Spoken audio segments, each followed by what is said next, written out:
प्रधानमंत्री जी जब नए दौर की बात करते हैं ना, तो मुझको लगता है अब स्वीकारोक्ति है। पुराना दौर सचमुच में जाने वाला है, जो जुमलेबाजी का दौर था।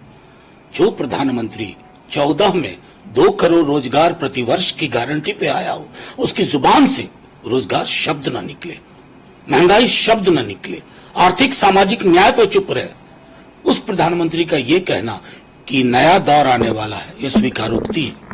देश की राजनीति करवट ले रही है।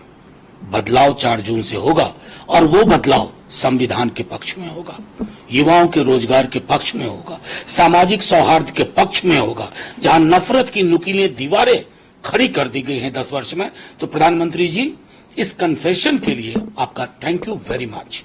कह रहे हैं कि पिछले 24 साल से मैं गालियां सुन रहा हूं और मैं अब गाली प्रूफ हो चुका हूं। कौन सी बात करते हैं, झूठ बोलते हैं सुबह शाम। किसने गाली दी? अरे आपको कोई गाली देगा तो उठा करके, आप तो बिना गाली के उठा के जेल में भेजने की धमकी देते हो। यहाँ तेजस्वी जी ने आपके लिए कभी अशोभनीय शब्द का इस्तेमाल किया? धमकी दे रहे हैं कि जेल भेज देंगे।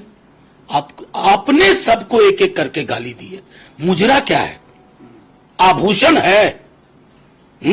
मटन, मछली, भैंस खोल लेगा, मंगलसूत्र छीन लेगा, बिजली काट देगा, टोटी उखाड़ लेगा। ये क्या?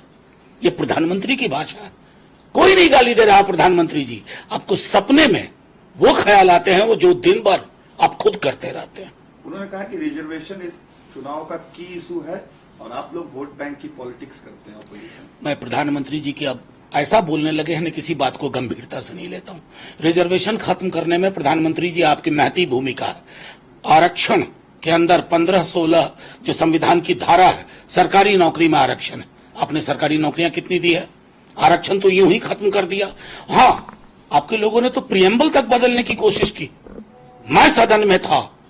आपको सोशल जस्टिस से घृणा है, सामाजिक न्याय से घृणा है, सेक्युलरिज्म से घृणा है, आपको उन तमाम प्रगतिशील विचारों से घृणा है जो नागपुर का विधान इजाजत नहीं देता। अगर आपको इतनी ही हिम्मत थी ना, तो आप कहते बंच ऑफ थॉट के लेखक गुरु जी गोलवलकर से हमारा कोई ताल्लुक नहीं है।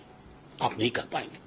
प्रधानमंत्री ने आज बंगाल में रैली की, संभवतः आखिरी रैली होगी इस चुनाव से लेकर। उन्होंने कहा है कि 3 से 80 सीट पर हम लोग पहुंचे और मैक्सिमम सक्सेस हमें बंगाल में मिलेगा। नहीं, ये देखिए लोकतंत्र की खूबसूरती क्या है ना, ये पार्टी 2 सीट पे थी, आप सरकार बना लिए, तो ये जो अर्श से फर्श पे पहुंचाने का काम जनता करती है। जनता ये समझ गई है कि आपने सिवाय नफरत, घृणा और जुमलेबाजी के कुछ भी नहीं दिया, कुछ भी नहीं दिया। 0 सन्नाटा। तो जनता को क्या चाहिए? परोस के आप ये कहिएगा कि इससे घृणा करो, उससे घृणा करो। जनता थाली देखती है, जनता अपने बच्चे का रोजगार देखती है। उस पर आपकी चुप्पी, प्रधानमंत्री जी आपराधिक है। दुनिया का कोई प्रधानमंत्री या राष्ट्रपति इन मौलिक समस्याओं से दूर जाकर के भैंस, मटन, मंगलसूत्र नहीं करता और मुजरा नहीं करता। आखिरी चरण से पहले प्रधानमंत्री कन्याकुमारी जा रहे हैं, मेडिटेशन करेंगे 31 से 1 तक। देखिए, इतना गाली गलौज प्रधानमंत्री ने किया है ना, इतनी अपशब्द का इस्तेमाल किया है। मैंने कई उदाहरण दिए। अपने विपक्षियों को कहा मुजरा करते हैं, भैंस खोल लेगा, बिजली काट देगा, टोटी उखाड़ लेगा। उसके बाद उनको मेडिटेशन की सचमुच जरूरत है। लेकिन ध्यान का मतलब होता है ना, कैमरा लेके मत जाइएगा प्रधानमंत्री जी। ध्यान का मतलब होता है आत्मचिंतन। कैमरा लेके गए तो फिर तो कैमरा जीवी है साहब। कैमरा मुक्त मेडिटेशन करिए तो आपको ख्याल आएगा कि बीते पूरे 7 चरण में आपने किस प्रकार की शब्दावली का इस्तेमाल किया।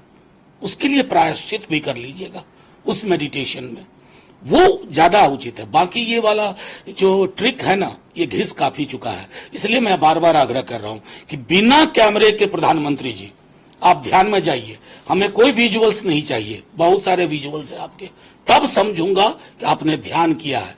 अन्यथा इसको मैं ढोंग और पाखंड के सिवा कुछ नहीं मानता।